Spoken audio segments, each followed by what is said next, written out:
एक समय की बात है, राजन अपनी पत्नी और बेटे के साथ रहता था। राजन का ज्यादा समय काम करने में बीत जाता था। वह रात को देरी से आता था और सुबह जल्दी निकल जाता था, इसलिए उसकी और उसके बेटे की मुलाकात मुश्किल से ही हो पाती थी। देर से आने के कारण बेटा सो जाता था और सुबह भी सोया हुआ रहता था। एक दिन रविवार का दिन था। उस दिन राजन को घर से ही काम करना था, इसलिए वो सोफे पर बैठकर आराम से लैपटॉप पर काम करता है। तभी उसका छोटा सा बेटा राजन के पास आकर बैठा। राजन उसकी तरफ नहीं देखता है। बेटा कहता है कि पापा, मैं आपसे एक बात पूछना चाहता था। राजन को लगता है कि उसे कुछ चाहिए होगा, इसलिए पूछ रहा है। राजन बिना बेटे की तरफ देखे कहता है कि हाँ, पूछो। बेटा कहता है कि पापा, आप 1 घंटे का कितना कमा लेते हो? राजन को गुस्सा आता है।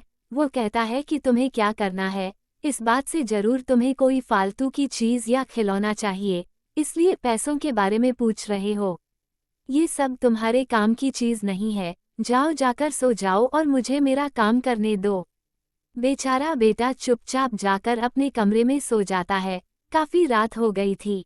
अब राजन अपना काम पूरा करके सोने जाता है तो उसे बेटे की याद आती है कि उसने कैसे बेचारे बच्चे को डांट दिया।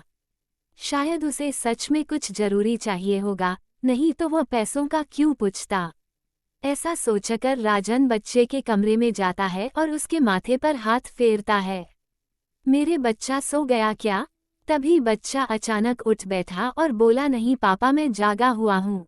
पिता बच्चे से कहता है कि बेटा, मैं उस वक्त व्यस्त था, अब बोलो तुम्हें कितने पैसे चाहिए। बेटा कहता है कि मुझे पैसे नहीं चाहिए, आप बस मुझे इतना बता दीजिए कि आप 1 घंटे का कितना कमा लेते हैं। पिता कहता है कि मैं 1 घंटे में 100 रुपये कमाता हूँ। बेटा झट से उठकर अपने गुल्लक को तोड़कर उसमें से 100 रुपये निकाल लाया। उसने 100 रुपये पिता को दिए और बोला, ये लो 100 रुपये, क्या आप अपना 1 घंटा मेरे साथ बिता सकते हैं? ये सुनकर पिता हैरान हो गया। उसे मन ही मन बहुत शर्मिंदगी महसूस हुई। उस पल से उसने अपने मन में ठान लिया कि वो अपना समय बेटे को भी देगा। उस रात दोनों बाप बेटे मिलकर खूब सारी बातें करते हैं। अब राजन समझ गया था कि परिवार के साथ वक्त बिताना कितना जरूरी है। काम करना और पैसे कमाना जरूरी है, लेकिन अपनों के साथ समय बिताना भी जरूरी है। धन्यवाद।